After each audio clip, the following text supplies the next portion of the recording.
Boom. Yeah, we had a little bit of a technical issue there, but we got it fixed now.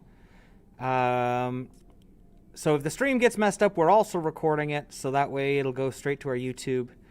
But without further ado, let's get back to work. There we go. It looks like it's working now.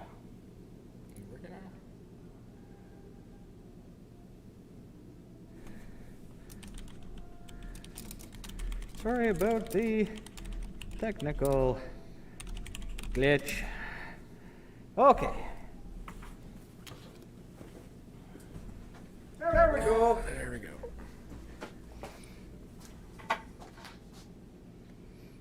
Yes, and it's working over here. Very nice. There. Slightly less evil. Okay, there we go. Okay.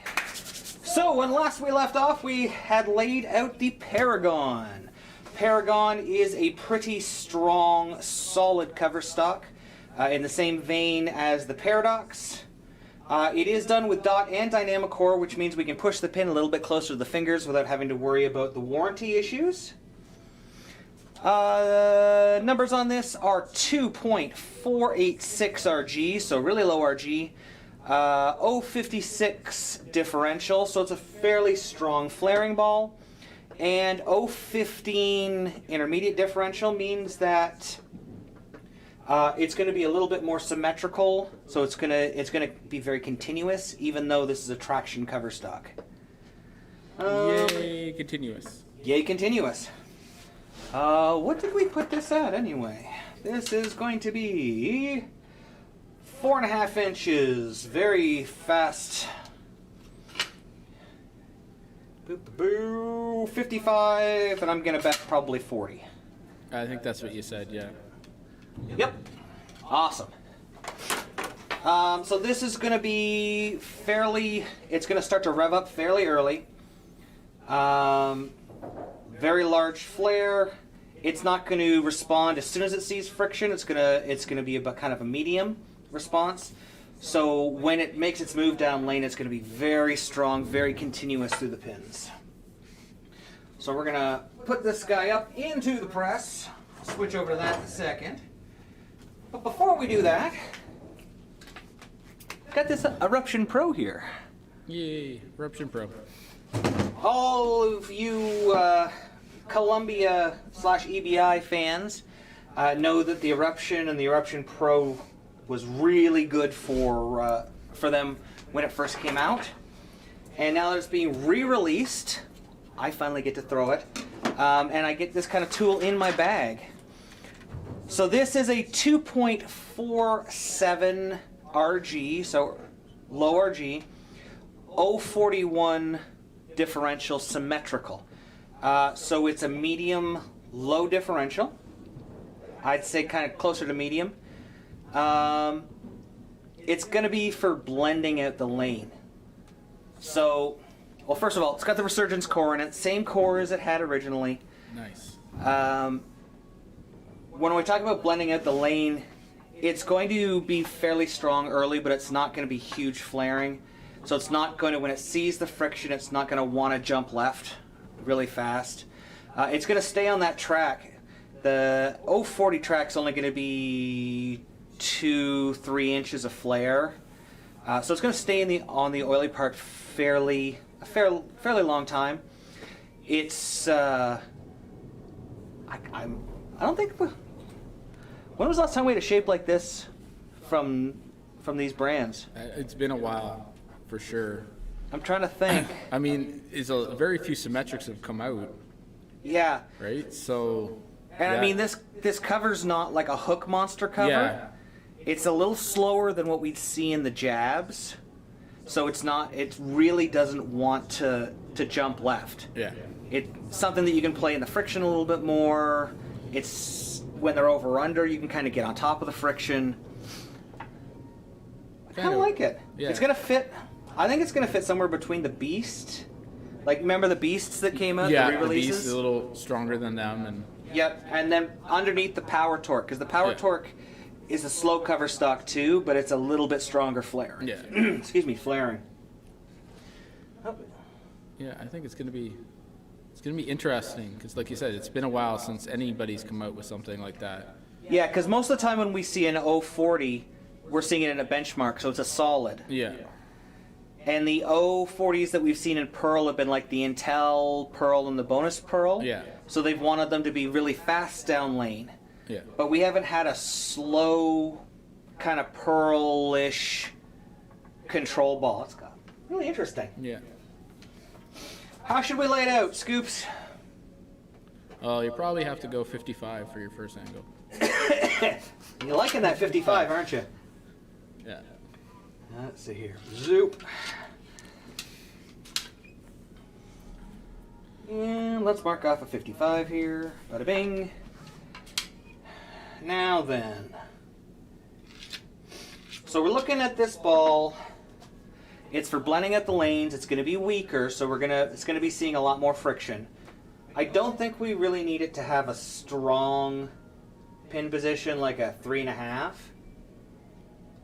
No, you can take advantage of what you said, keeping it close, right? Because Yep. if it's going to dry out, you don't need it to flare as much. Like if you're moving into it when the lanes break open, right? Yep.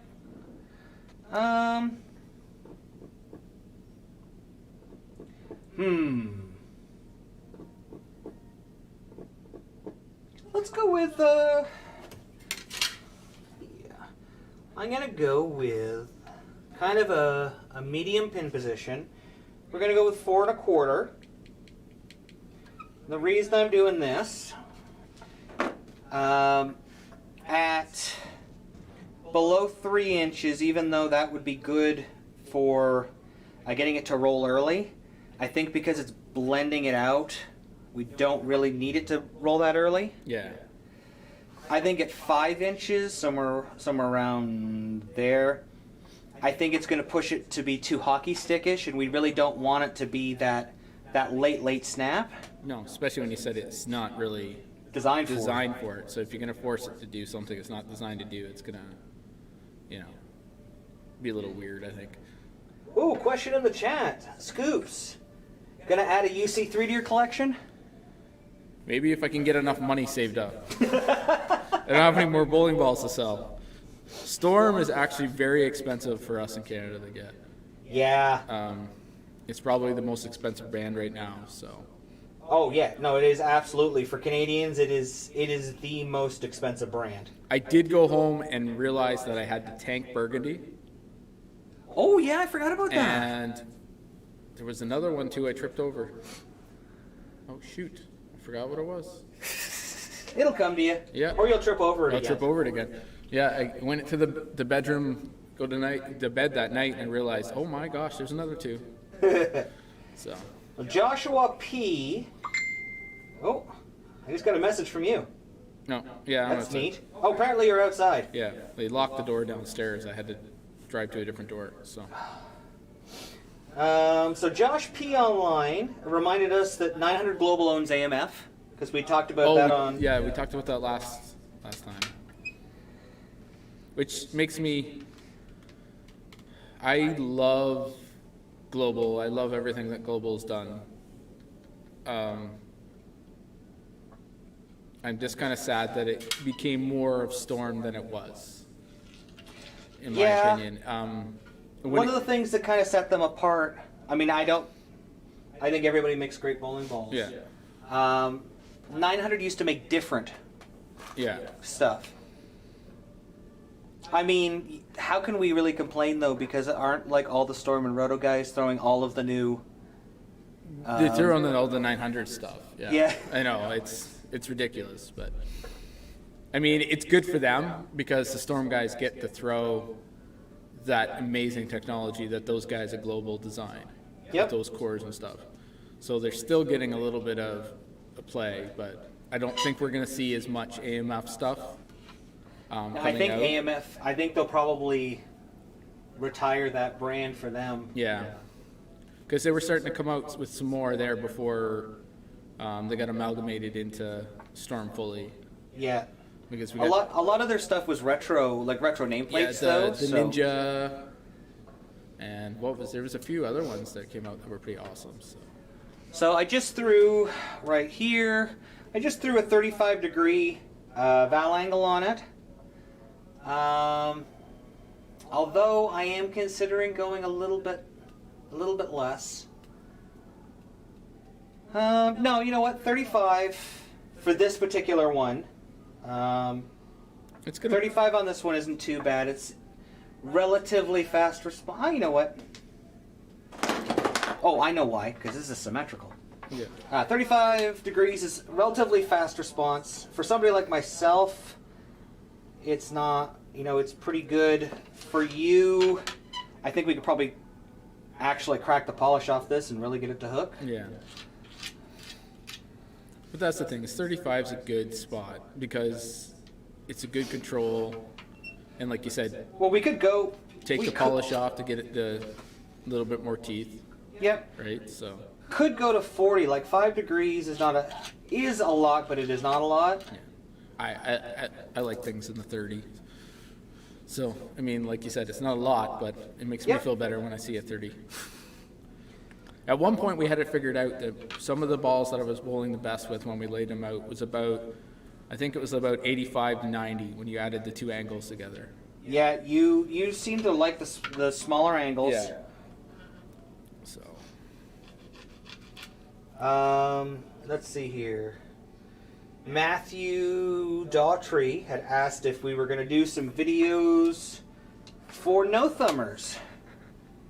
And I don't know if people noticed on our schedule, but this Thursday, I'm going to be drilling a ball with the 2LS system, the storm layout system.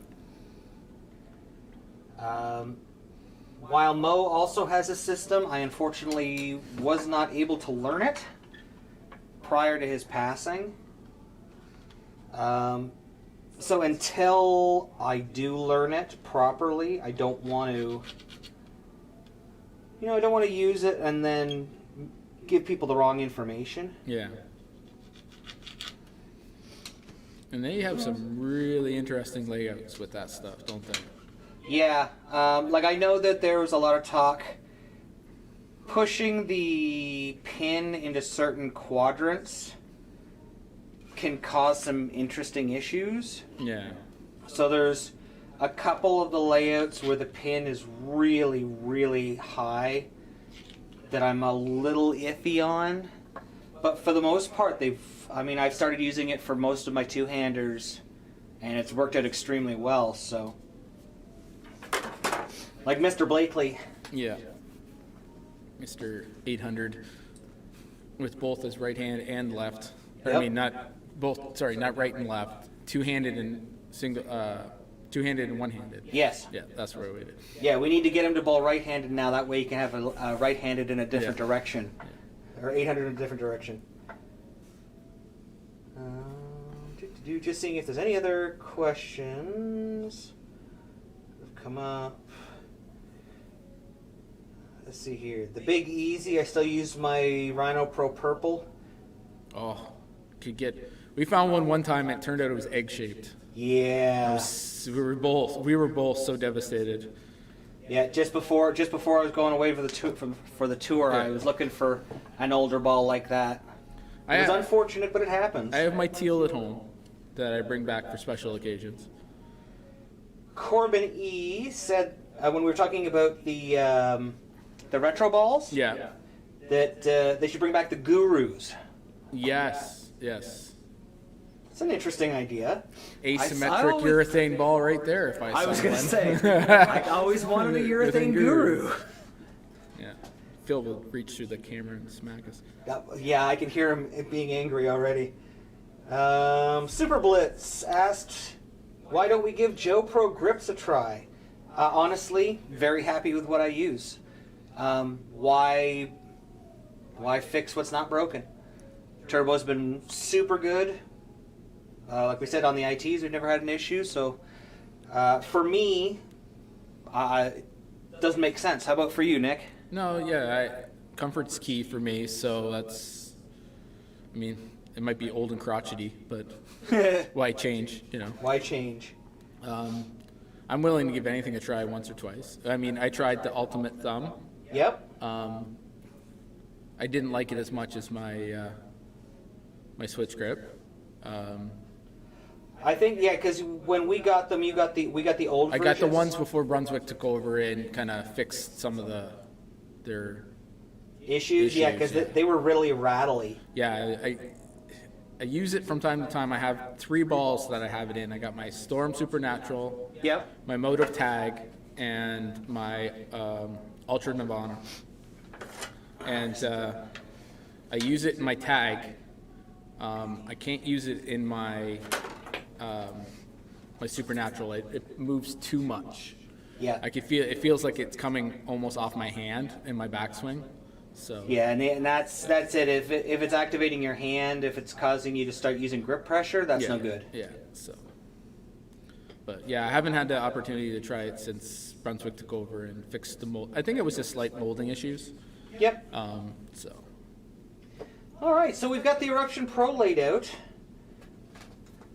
Already checked our pin to finger hold distance, and we're good. We're gonna have 1.25 inches in between.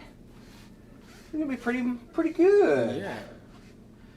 All right, so the next step is I guess we gotta drill this Paragon. It's interesting that only one of them came out with dot technology this time, right? Well, I think the dot technology, they've been holding a lot of it for. I got my mask. They've holding a lot of it for the higher end stuff. Oh, okay, yeah.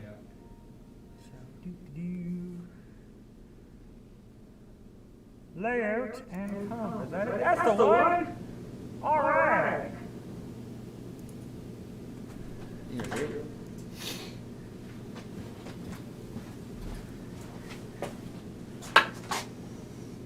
Perfecto. So let's get this thing locked in. So if there are any questions in the chat, just let us know. We're just gonna keep on doing whatever. Going back to the UC3, I would love to try one for sure, just to see how it compares to the Widow. Because a guy I bowl with, Wayne, we talked about him before, he's a two-hander, and he has his Black Widow urethane, and he just started bringing it out ever since I brought my purple out.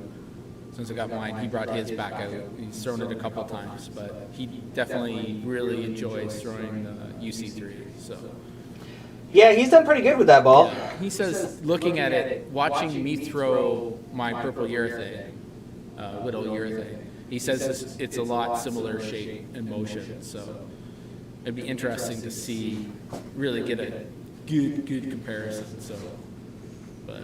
Now I know listening to the people or the pros, the peoples, the pros at the Players Championship qualifying this week, the UC3. A lot of those guys don't even think of it as urethane anymore. No. It's just a really strong, controllable ball. Yeah. Well, that's what it is. It's really extremely weak resin, really, when it comes down to it. But Yes. Now it is resin because it absorbs oil. yeah. Any cover stock that absorbs oil is not urethane. Did you see Jacob's bag? No, I didn't. So I looked at his tackers, the ones that he posted, Uh-huh. and he had purple urethane, and double cross. That's pretty much what he threw. On the Dragon, he only had one ball listed, and I couldn't see what it was. But I'm pretty sure if I look at the serial number, the end of the serial number, I could probably figure it out. It's probably one of those two, to be honest. So that was the West region where Jacob ended up leading. He led, what, three out of the 4 blocks to be first seed? Yep. That's Jacob Buttriff, and then in second, Jake Peters. Nice to see Jake Peters there. Yes. Wesley Lowe, the super cheating left-handed two-hander. Not because he's cheating, but because he's left-handed and two-handed. Yeah. It should be cheating. And then Belmonte. Yes. Which was his first time back since before the pandemic, wasn't it? Yep. Yeah. It's like 12 or 14 months. Yeah. And then Cortez Schenk. I do not know that name. No. But congratulations to all of them in the West region. Yep.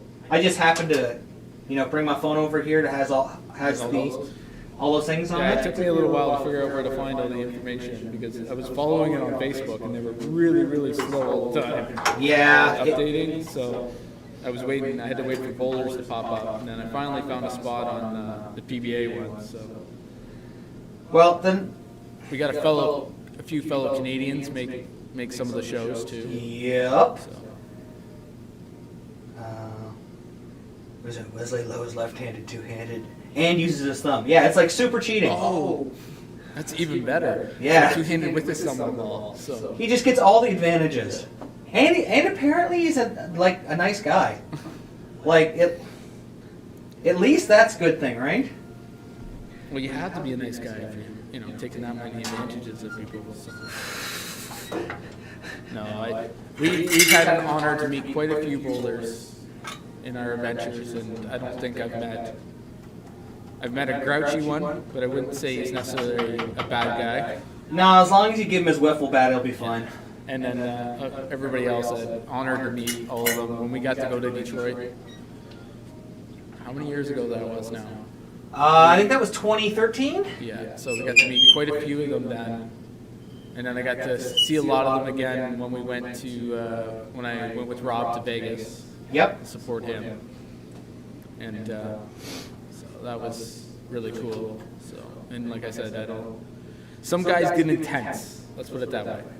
When they get competing and intense, and when you do an interview after a very long day of bowling, with somebody who's on the elder end of the scale, even back then, and they're intense individuals, things can come off a little weird. So. Yeah, well, it is what it is. Yeah. I mean, when you're being heckled by people in the crowd, being told you'll never be as good as your dad and stuff like that. Yeah, I felt that I felt for him. That was obviously we're talking about Mr. Weber. Yeah. I felt bad for him. The crowd was really rough on him. Yeah. And that was his second show, I think. Because we got to see him in the league, and then we got to see him again in one of the actual events. So. Yeah. He may not be my best friend, but I mean, you got to respect the guy at least. Like, you should respect all athletes. A little bit of joshing is fun, but there were some mean people there. And good to see Mr. Norm Duke. Yes. Over his issues with his bowling crisis of the mind. Oh yeah, he doesn't know how deep the fingers go. I found an awesome article on, what was it, The Onion? The Onion, yeah. But yes, I was very happy to see. I love Norm, and he got to make one of the shows too. So Yeah. which is great to see. So. Let's see who else made shows here. In the East region, fellow Canadian, Graham Faw. This is his second tournament with Radical, and the second tournament he's led. Yeah. I think he likes the new stuff. Brandon Runk, I don't know what company he bowls for. I think he's another, either Brunswick or Hammer, isn't he? I think so. I was going to say, I had some pictures of him on Facebook. And I had the jerseys on the lease. But And then That the was real yesterday. deal, Bill O'Neill. yeah. Kyle Troop in fourth, and Patrick Dombrowski in fifth. South region, Tommy Jones in first. Yeah, he averaged like 265 for his first block. Yeah.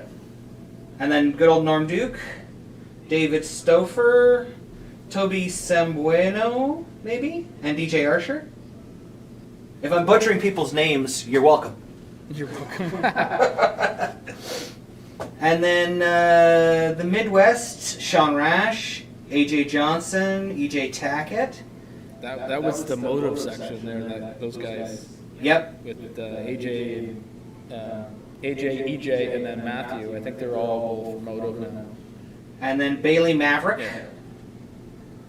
And the last one in the South region, which was apparently like the super duper hard region. Because not only did they get the South, but they also got the English bowlers. Yeah. That was led by Dom Barrett. Arturo Quintero. I just butchered that. Arturo Quintero. Come on, lips. Third, another Canadian, Francis Lavoie. Thank you. And then in fourth and fifth, Brad and Kyle. Brad and Kyle. Which will get a show out of that one. Yeah, well, the problem is they're going to have to bowl each other, and only one of them can make it.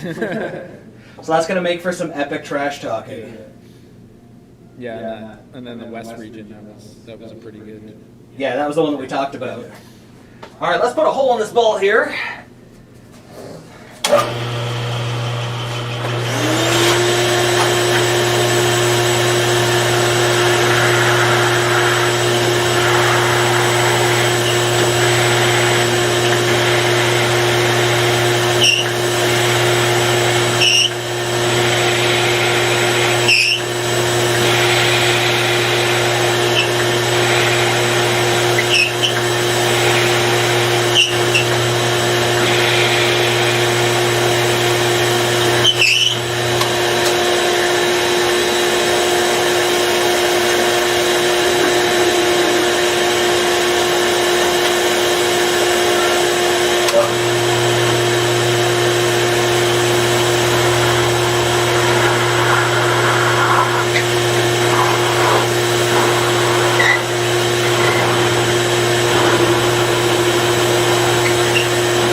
I gotta get some oil for this thing, and I gotta figure out where it's squeaking from, because I've lubricated just about every hole giggity that I could find, and it just hasn't gotten any better.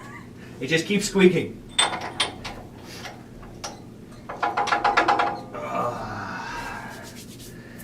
So what else has been new with you, Mr. Scoops? Anything fun? Oh, no, not really. Same old, same old. Yeah, I guess with all the centers being closed for us Canadians, we're not having much fun right now. Yes, that is what she said.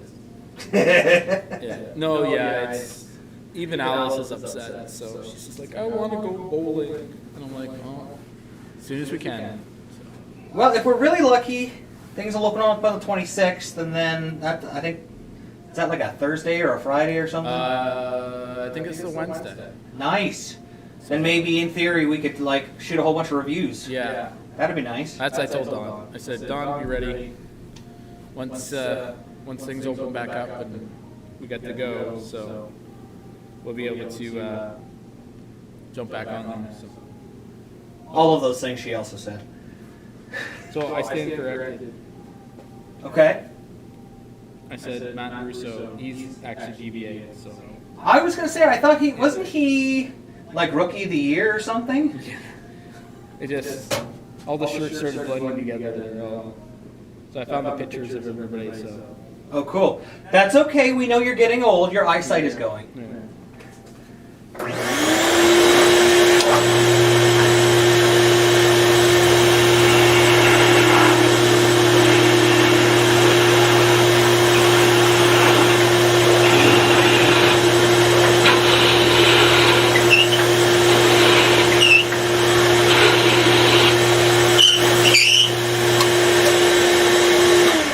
Now there's something I'm not doing on this thumb that some people might question.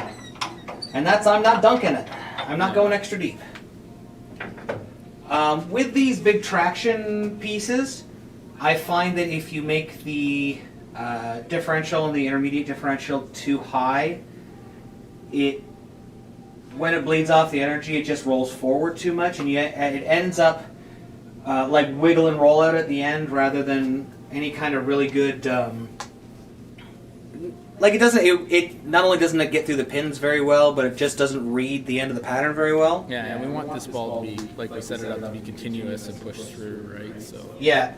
So I'm gonna leave it so that way it's still relatively symmetrical, on the symmetrical side of asymmetrical, to keep that continuation. So you have a question. I can't Okay. answer this one. So the question is, best way to sharpen drill bits? Take them to a professional to get them sharpened, because it's not just the sharpening that you have to worry about. You have to worry about continuing to keep the total width of the blade. because we're literally using them to measure people's thumbs. So if you take a little bit off and you take too much off, that drill bit is now a different size. Yeah. I know that you can send your bits to Turbo and they'll sharpen them. There's also Innovative in Pennsylvania that does them. But I would definitely always make sure you take them to some place that if they're going to sharpen them, they can also guarantee the size of your bits. I tried to do it myself once, and this is where I've learned that the bits change shape. Just an FYI, even doing it really, really lightly, because we're talking about 64ths and 32nds, it's just worth it to pay it, because then they guarantee it, and if they screw it up, then they have to buy you a new bit. Like, it just... I like that idea. Yeah, it just makes sense that Yeah. way. So, but that's for me. There's lots of people who sharpen them themselves. People take them to like knife sharpening places. But once again, you got to be able to guarantee that hole size. Yeah. Giggity. Need like a giggity button. All right, let's get this thumb done.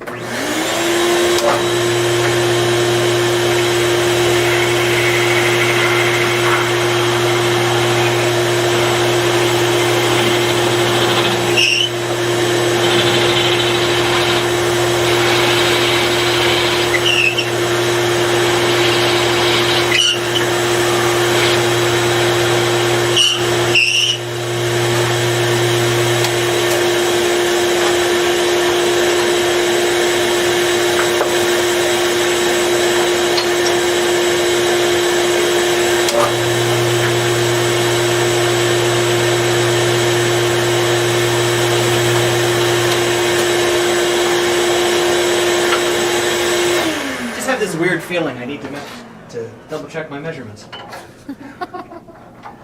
I don't know why. I don't know. I watched the video where you laid that all out, so it looked good to me.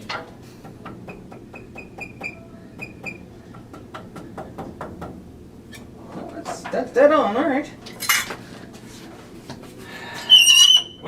What do they say? Measure 15 times, cut once? Yeah. It's better to do that for sure. You can't put the material back. Sorry? You can't put the material back in the ball. That's right. It's very difficult. Very difficult. The glue gets stuck to your thumb.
know if you've been watching the tour on Facebook, but lately they've had $2 Phil Brylow, Yeah, okay. doing a lot of stuff.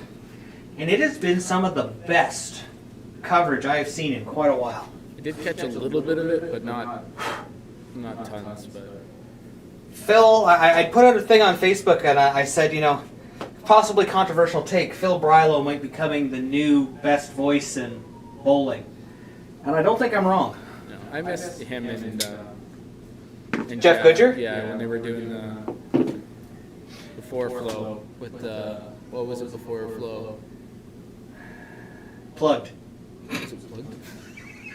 No. I forgot what it was called now. I spent the money on it, but I know what you mean. Extra frames. extra frame. Yeah. Yeah, and Phil did a lot of running around for and did the interviews and stuff. He was really good at that too. So He paid his dues. yeah. Jeff Goodger is really, I'm a big fan of Jeff Goodger. He's I've talked to him many times. Very, very nice gentleman.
Wow, that's a big core.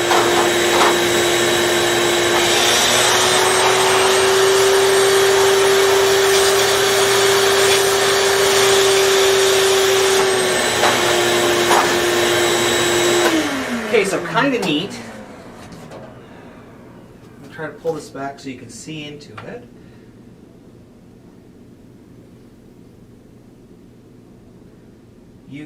What we've drilled through for core material. Let me see if I can get my flashlight here. Get it even brighter.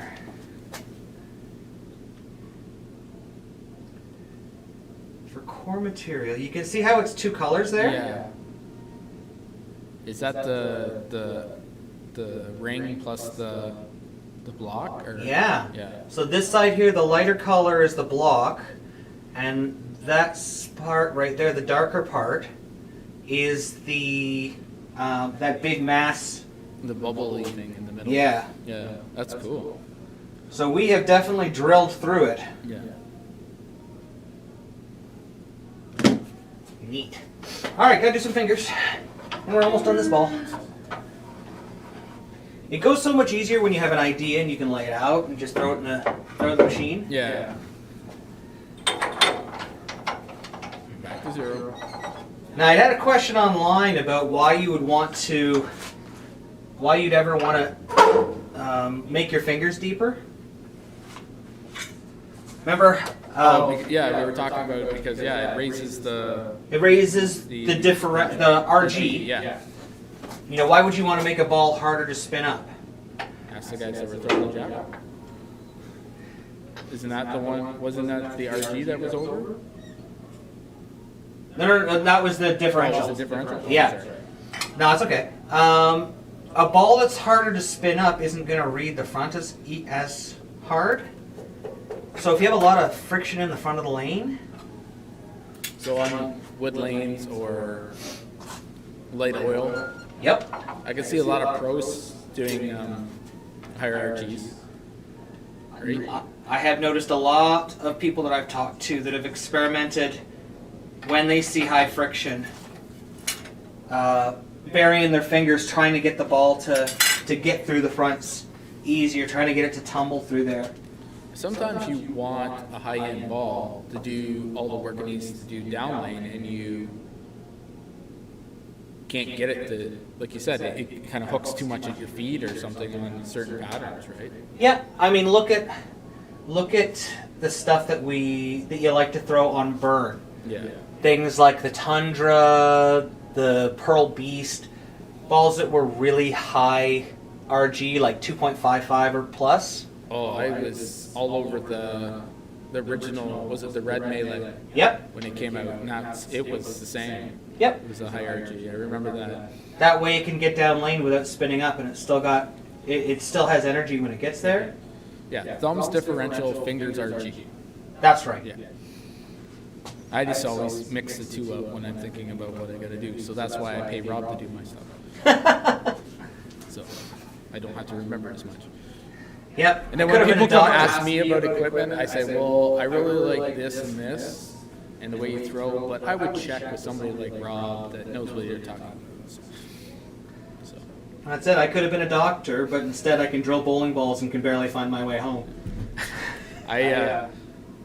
Before I sold the young guy my Jackal, I checked with Rob first to make sure that it was going to be something that he would be able to get into his bag and take advantage of. And boy, has he ever. Yeah, so, I think he won 2 sweepers once he got it, didn't he? Yep. And I drafted him on my team for Wednesday. That's right. So I guess our season's going to be shorter this year. I guess we're only going to have probably like a 9-week for Wednesday nights. We were already shortening it up, so I'm not sure it's going to be super short, I think. So I know on Sunday we were talking about adding 2 weeks on.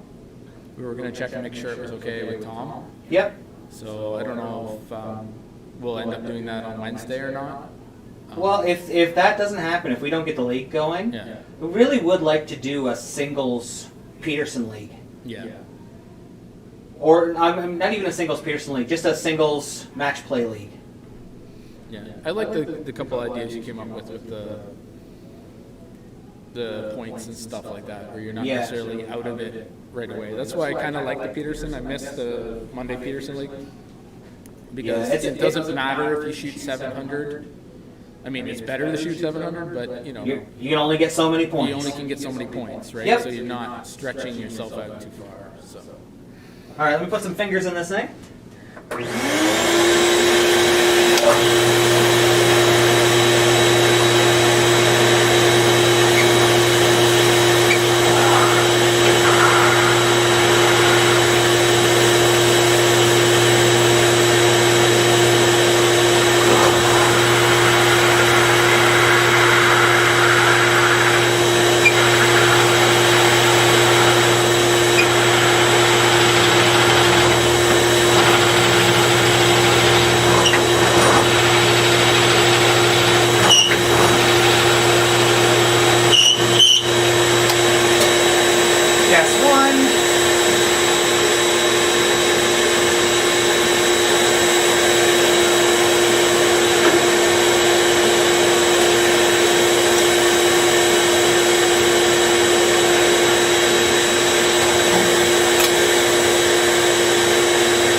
So I have a question while you're thinking about this. All right. Everything. So we've been really struggling on our Wednesday night with getting, let's say, crisp back ends. And very little friction on the outside to give us a good rolling start. Okay. Would delaying, I know this is going to sound weird, delaying the response to the friction by increasing our angle make it better, or do you think it would make it worse? Well, right now we have 0 friction. Yes. So changing the angles isn't going to get us any more friction. it's not really going to change that kind of thing. That's right. First thing, surface always. Yeah. 60 to 70% of your reaction is going to be surface.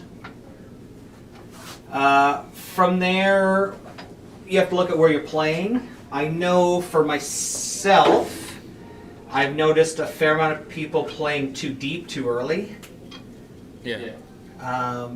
Which means they never end up developing any friction.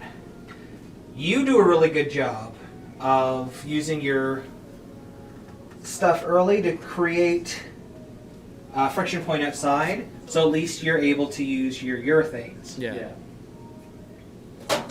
For myself, as a low tilt bowler, actually, while they are difficult, the low tilt characteristic lends itself better to bowling on those kind of conditions, because you're able to get the ball into a roll. If I was a better bowler, I could probably take advantage of it. Hey, so one of the last Wednesdays we bowled, I couldn't get anything to have any wiggle. And I ended up playing my statement solid at 500 and probably playing straight up 13. Yep. Or maybe 18. Somewhere in there. And just almost playing and hoping that it caught something just for the headpin to get that 6 or 7 degrees that I wanted into the pocket, right? You think the game of bowling is all about friction. Finding it, taking advantage of it, revealing it. When we talk about it, a lot of people are like, well, they look at the oil as the important part, and what they should be looking at is where the friction is. Yeah. Because the oil is not permanent. The oil will continue to go away, but the friction will get bigger and bigger. Yeah, we talked about that just before you were doing your stuff for wherever your girls went. Oh yeah, for Cali, Columbia. Because you said that you knew their center was very high in friction, and it made perfect sense to me that if you can find the high friction area, it's not going to change as much as playing somewhere that's going to develop into a high friction area, right? Well, knowing where the friction is and where it's going to develop, then you can make a plan for it. Yeah. Like in Cali, the first 15 feet are just, even on fresh oil, are almost fried. Yeah.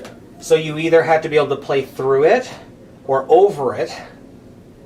And that's why you saw the scores. Like the scores, as the week went on, became very up and down.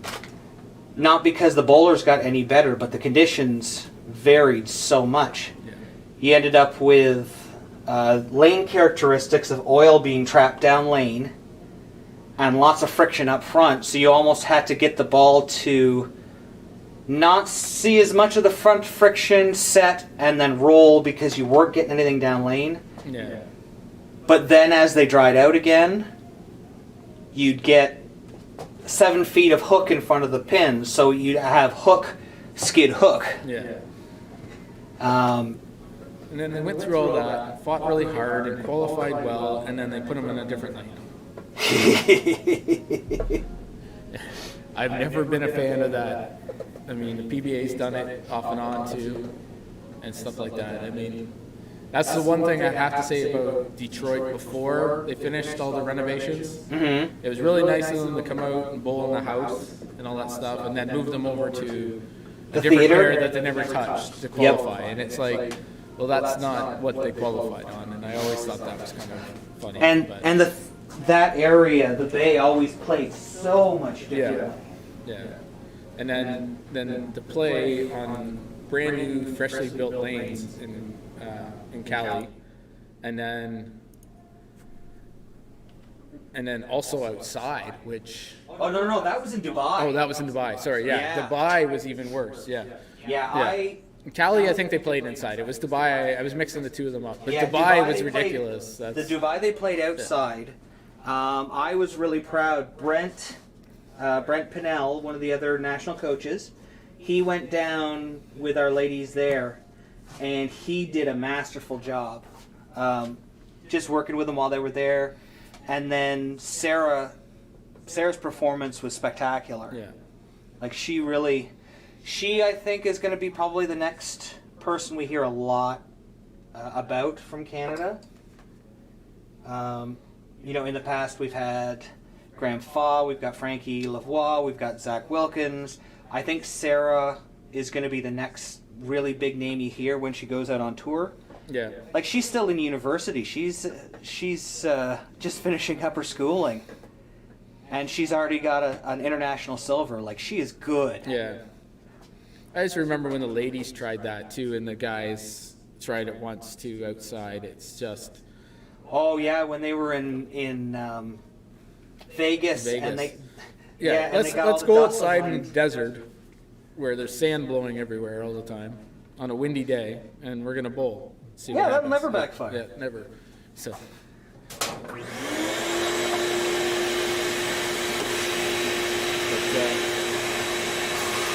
Yeah, it's just funny to think sometimes you go through all that hard work and everything to do qualify, and then you go to a place that is entirely different than everything else, right? So. Sorry, what?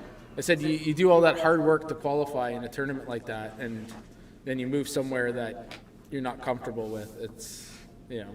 Yeah. It's weird. Anyone who can you think about the men did it with the stadium, the ladies have done it. You think a lot of their tournaments, there's that one that's at the Speedway that they set the lanes up. Yeah. Like, they have to bowl through some real difficult conditions. Or there was the ladies the one year, they bowled 3 tournaments at different houses and then bowled all the TV events at an entirely different house. All at the same time. All at the same time, yeah. Yeah. And I'm like, wow, you know, but. Now let's see here. Got to pick a thumb color. We got black, but black's kind of boring. I thought I'd taken one out for each ball. I thought we were doing blue on that one. Or did we do blue on the last one? I think we did blue in the last one. We did yellow in the cross and blue in the. I must have moved them. Turbo helps us out. They send us our switch grips.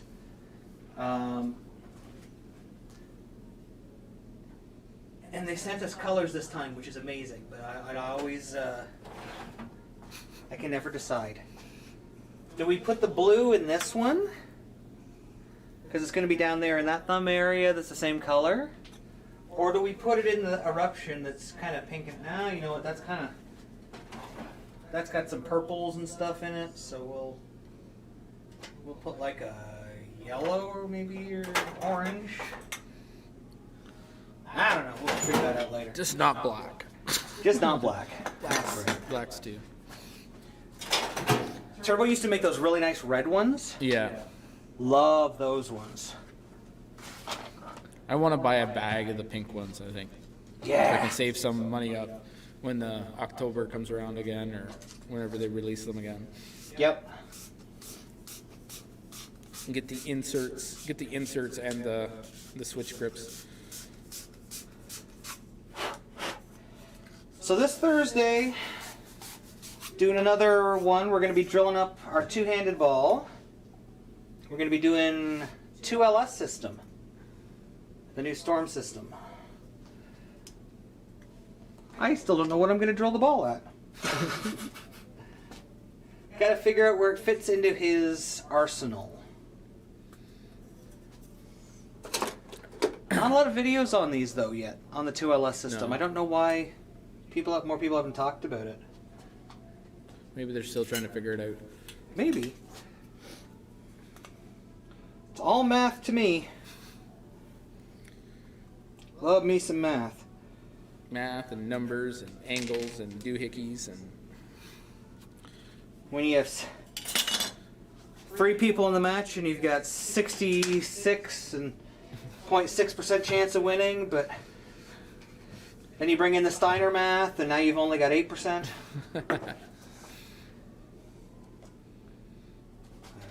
Nope, wrong one. As always, a turbo slow zip. Best thumb product. There is not a two-part. Super Bliss said it was because they've gone blind trying to use the lightning arc chart. Oh, I know. Okay, so that Holy means something to you guys. I just Okay, so one of the measurements is very, very specific. It's converted based on your PAP. okay. So you have to use this lightning arc chart to figure out how far back you've got to come from one angle to make another angle to line everything up. Except the chart is like that big, and you have to try to find your measurement on it. It does need to be a billboard, absolutely, 100%. Like, it needs to be like, ooh. Luckily, the two-hander that I drill for, his PAP is the one they use as an example, so I just use their lightning arc There chart you number. go. I'm like, sweet. Dawn said she might want you to teach her how to bowl two-handed when she gets back into it. Well, I've been telling my other coaches, you look at the team, I believe it was Mexico at Cali. They had 2 or 3 two-handed female athletes, Yeah. and they threw it good. I honestly think if you are a quality bowler, you deserve to at least try it for yourself, because a lot of the one-handed principles people don't realize move over to two-handed. And it is just, I mean, if you can do it, it does seem to be the superior style. Yeah. You know, arguments aside, you can make more ball speed, you can make more revs. It is easier for people to get into the sport doing it, so I'm all for it. Yeah. I would love to see some of my athletes learn two-handed if they don't already do it, or at least try it. Yeah. I've always thought about it too, getting it a try, but It's a versatility. yeah. I mean, that's the thing is, if I'm not going to a tournament where I have a limited number of equipment that I can only bring, Yep. why would I not take advantage of being able to, Just go jump and grab your other ball yeah. and especially, like I said, right now I've been really having trouble on Wednesdays being able to even play straight with playing two-handed and playing up the lane yep. would give me just a little bit more to, Well, that's it. right? Wayne has been eating it up. Even Zach, when he has been in the country, has done pretty good on it. That little bit more rev rate, it's not a hindrance. Yeah. Well, I watched, I think it was last year's, the PBA put up on Facebook, it was last year's player champion. Yep. That's the one we're doing? Yeah, and it was a lot of first-timers, younger guys and everything. But just watching in the end, watching Kyle's ball reaction compared to, Everybody else's? yeah, just some of the carry he got to beat the young guy that he bowled against just was... And I mean, even Chris, right? Throwing 17 strikes in a row Yep. from the start of the tournament. I mean... Hey, I've learned how to bowl two-handed. If you can learn to do it, Yeah. it's good. Yeah. Definitely, though, doing my yoga first Yeah. really helped, because I am a pretty inflexible guy. Yeah, that's what I have to get back into. Get the yoga going, get all limber, spaghetti arms, spaghettis. Nice. All right. So I'm going to cut that thumb down a little bit later, but you can see we got that pin is real close, but because it's dot and dynamic core, don't have to worry about it. Nice. Boom. I can hardly wait to throw this. It's just a sexy looking Yeah. ball too. Cool.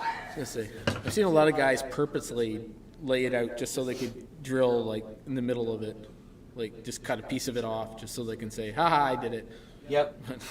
If I had a second one of these, you know what I would do with it? If I just had another one to throw around? And put it like in the finger. No, do the alias layout. Oh, yes. negative 15 by 4 by what, like 30 or something? I'm trying to think. Making it super symmetrical? I was going to say, I think that's the one I lost when the center closed last time. Oh, yeah, because that's the one that cracked in your bag. Yeah, I think that's the one that cracked in my bag. So I have the asymmetric one still, but I lost the symmetric one, which I threw a lot more on weaker back end shots and stuff like that. So. All right. Well, we got this drilled. We got the other one laid out.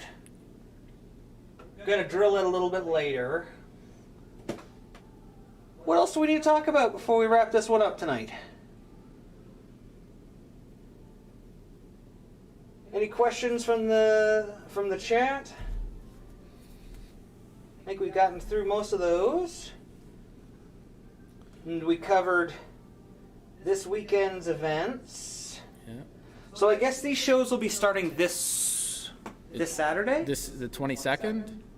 Is that what I think I heard? I think so, yeah. So yeah, Saturday. So that'll be pretty cool. And do they all fly to Dallas? Is that where it is? I don't know. I was gonna say, I don't know if they all go somewhere and all bowl together now, or they're bowling in their centers, or. I think it would be hard for them to move to do the TV production in each area, so they must be traveling. So I like what they've done. Justin Wyman doing all of the graphics and stuff for the tour last year. It looked sweet. Beginning to air Fox on Fox Sports Net FS1 Saturday, January 22nd. Okay, cool. So it'll be on Flow for us Canadians. Yeah. And then everyone who actually gets real television programs can watch it live on TV. This is why they make fun of us, you know that, right? Yeah. In other countries. They think we're slow, eh? All telecasts are, yeah. So 22nd has the East and the South. Okay. The 23rd is the Midwest and the Southwest. The 24th is the West region. And then the 29th is the actual finals. So those 5 winners of those, the 5? Yeah, 5 winners of those regions will play in the stepladder. Neat. Well, once that's over, maybe next week for the show, we'll talk about what was on TV, and we'll figure out what we're going to drill. We'll talk about the finals. And really talk about whatever we want. I know one of the things coming up we're going to talk about is fitness. I know people hate it, but the more that I've done with my athletes, the more that I study, the more that I can see what does work for bowling and what doesn't work for bowling. And I'm kind of looking forward to sharing with people to try to give them some ideas. I know myself, I lost all that weight, but more importantly, I added almost 3 miles an hour to my ball speed, or my potential ball speed, over the pandemic. Like that's a lot. I was going to say, it was funny to watch you throw when we came back and just... Nothing hooked. Yeah, I was like, what happened? So I'm looking forward to sharing some of that stuff. I'm looking forward to doing a lot of two-handed drilling, because I know that there aren't a lot of people talking about laying out and drilling for two-handers and really getting into how important finger depth is. Well, that would be way different than the two-handing, right? So. Well, for two-handed, your finger depth becomes basically your thumb hole. So you're directly affecting your differential. So you can really make some differences with how your ball rolls depending on how much or how little you take out of your fingers. So you have a question. Ooh. For you. Do you want me to read it? Rob, when you lay out the ball with 2LS, if you know it, can you compare it to the Pinel system? Like I said earlier, I'm not super confident with the Pinel system, but I am working on it. I'm really hoping at some point to find Mikey. He has been absent from the community for a while, and we all kind of miss him. We know he's been through just a horrible time. He is now our expert on the Pinel system. So I want to make sure that I know it before I start sharing stuff, because I don't want to give you the wrong information. I want to make sure that when you hear something, you can go try it yourself and you don't have to worry about it. Yeah.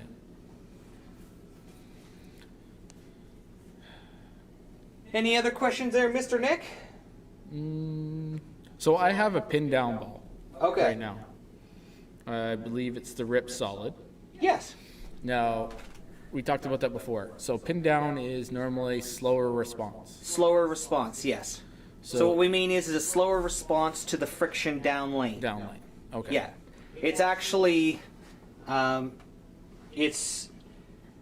you look at it, a lot of the pin down balls have a low drill number, so they're starting up very early.